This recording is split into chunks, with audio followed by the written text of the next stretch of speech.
y lo fuimos discutiendo punto por punto. Hablamos de su percepción acerca de lo que les dice esta evaluación. Recuerden que la evaluación solo les va a decir lo que ya deberían saber. Es decir, toda la información contenida en la evaluación es información que nos ha dado la gente de la organización. Nosotros no le agregamos nada más que algunos comentarios sobre las observaciones de clases. La mayoría de la gente que ve esta evaluación no reconoce ni siquiera que se trata de su organización. ¿Qué hacemos en este caso? Bueno, pues hacemos que lo invisible, o sea, la cultura por default de la organización, les resulte visible. O sea, les ponemos como un espejo frente a ellos y les decimos, ve cómo eres, vete bien, fíjate cómo es que la gente dentro de tu organización nos describió a la organización en sí. Bueno, la gente, obviamente lo que nos dice a nosotros no es lo mismo que le dice a sus colegas. O sea que obtenemos mucha información sobre el funcionamiento de la escuela, información que la gente no compartiría en el mismo entorno en el que trabajan, dentro de este entorno. Y una de las conclusiones más importantes de nuestro trabajo, ya hicimos 3 rondas de entrevistas, creo que tenemos como 40 o 50 escuelas. En este proyecto, una vez más, hablamos de escuelas que están a un nivel similar de desempeño, aunque tienen diferencias enormes en cuanto al nivel de desarrollo de su organización. Algunas de estas escuelas, denominadas como de bajo rendimiento, son organizaciones bastante sofisticadas y coherentes que pueden hacer mucho más trabajo a nivel de instrucción o enseñanza del que están haciendo. Pero el problema es que están estancados, que ya no saben qué hacer, que nadie les está ayudando a encontrar solución a sus problemas, una solución lógica, digamos. Así que están haciendo lo mismo una y otra vez de forma sumamente efectiva, pero no logran mejorar, sino que están estancados. Algunas escuelas al mismo nivel de desempeño realmente quisieran estar en capacidad de tomar decisiones colectivas y de que todo funcionara mejor en su escuela. Estas escuelas necesitan bastante ayuda en lo que se refiere al desarrollo de la organización y al incremento en el número de habilidades. Entonces, mi súplica para ustedes no solo está relacionada con esta necesidad de elevar el rendimiento, sino también ver cuál es el nivel de desarrollo de la organización dentro de la escuela. Las reformas poderosas en este entorno respetan las diferencias y no tratan de proponer la misma solución a todas y cada una de las organizaciones. En algún punto del proceso tiene que haber gente que sea la que emita juicios a nivel de la escuela o de la organización sobre cuáles son los retos a enfrentar y qué necesidades hay que satisfacer. Entonces, en condiciones biculturales o bilingües, tenemos que desarrollar la cultura y estar bien conscientes de hasta qué punto podemos depender del capital humano, de que los padres nos ayuden con algo de la carga que implica el mejorar el aprendizaje. Y quiero decirles algo sobre nuestro modelo actual o nuestra comprensión actual de la manera en que mejoran las escuelas o las organizaciones. Desde una perspectiva de investigación, estamos bastante seguros de que las organizaciones no mejoran simple y sencillamente si se les presiona de manera externa. De hecho, muchas organizaciones se colapsan ante tanta presión externa cuando no cuentan con los recursos necesarios para realizar el trabajo. Pero ¿cuál es la alternativa? Bueno, lo que yo les quiero sugerir es algo que aprendí en Australia, en el estado de Victoria.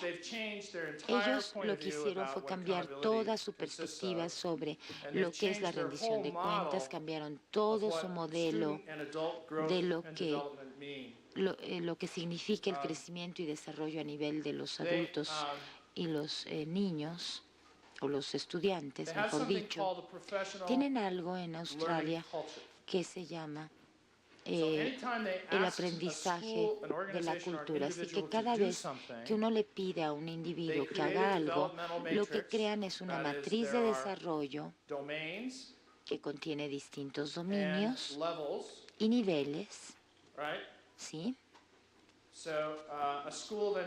Así que una escuela podría decir, por ejemplo, ejercicio y distribución podría ser un dominio de lo que es el liderazgo social, ejercicio y distribución de liderazgo social, por ejemplo, o podría ser interacción sobre la práctica de la enseñanza o ver cómo es el entorno para poder modificar las prácticas. Otro dominio podría ser también simplemente el de desarrollo, el llegar a comprender en toda su magnitud el trabajo, y algunos de los retos vinculados a esto podría ser el dominio absoluto o el tener dominio de un idioma o de una materia. Entonces, se coloca a la organización dentro de esta matriz de desarrollo y ellos mismos proponen cuál debe seguir su ruta de crecimiento. Entonces, la escuela no se va a evaluar con base en su desempeño absoluto, sino con el objetivo, la meta que se fijó la última vez para poder avanzar en esta matriz de desarrollo y la medida en que logró o no esa meta. Y además, ¿qué apoyo se requiere para lograrla? Entonces, lo que les quiero sugerir es que existe una diferencia entre lo que se consideraría una visión, mejor dicho, de emisión de juicios o de dominio. Una visión de emisión de juicios nos diría si estamos realizando una labor aceptable o no. Y la visión de dominio nos ayudaría a encontrar la etapa de desarrollo y nos apoyaría a pasar al siguiente nivel. Yo pienso que hemos sobreestimado el efecto que una visión de juicio podría tener y hemos sobreestimado la visión de dominio o rendición de cuentas. Entonces, cuando uno entra a una escuela en Victoria, en Australia, se dará cuenta de que el escenario es totalmente distinto, porque los niños trabajan entendiendo lo que se está pidiendo de ellos, cuál es la meta que quieren alcanzar. Los maestros también lo entienden perfectamente, porque el rendimiento de los estudiantes es transparente. Los maestros respetan los estándares y la escuela es como un todo. El entorno de trabajo es totalmente distinto. Es a lo que yo llamaría realmente la transformación de una cultura, o sea, darle un giro a esa cultura, hacerla de altamente automatizada a colegial o colegiada y responder a solo una guía externa para poder fortalecer la competencia interna. Pensar de manera sistemática. Sistemáticamente. Como les dije anteriormente, hay muchas posibles soluciones dentro del entorno escolar y la correspondencia entre las soluciones que el mundo les plantea y los problemas que tiene realmente la escuela, por lo general es incongruente. O sea, puede haber muchísimas ideas sobre lo que debería hacer la escuela,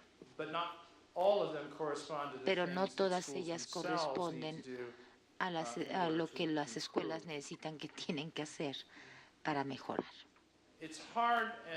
Entonces es difícil, extremadamente difícil, el proceso es muy complicado. Por ejemplo, podemos ver el trabajo que se ha llevado a cabo en Ontario, Canadá, y podría uno pensar que se puede trabajar en un entorno de mucha presión. En Ontario lo que hicieron fue decir, a ver, hay muchas vías posibles para la reforma educativa, para la solución de estos problemas.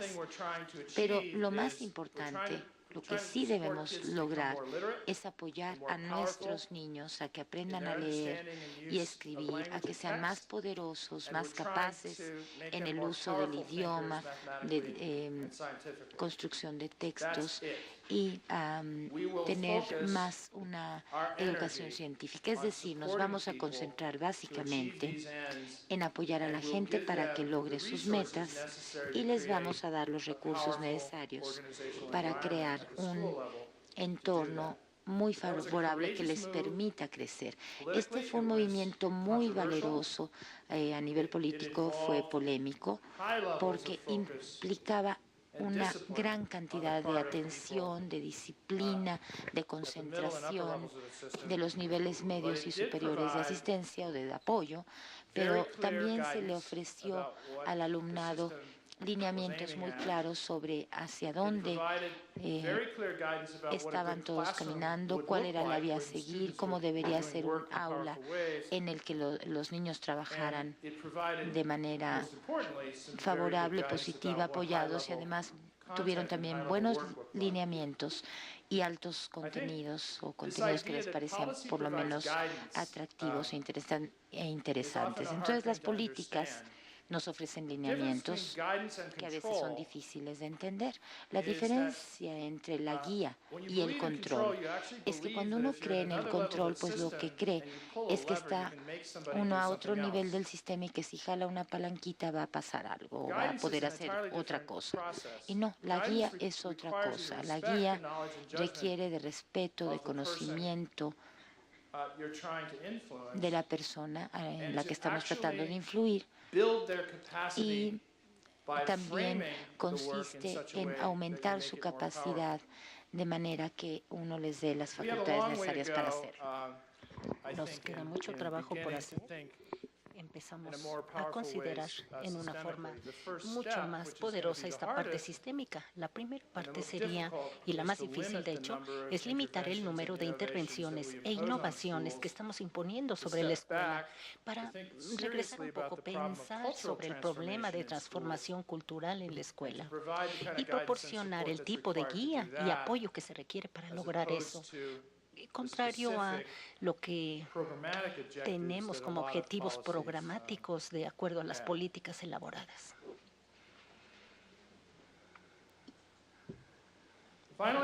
Y finalmente, nada de esto tendría sentido si no tenemos o no consideramos toda esta reforma y mejora desde el punto de vista de movimiento masivo para crear conocimiento, habilidad, destreza, respeto para la profesión de docente y también en general a toda esta profesión.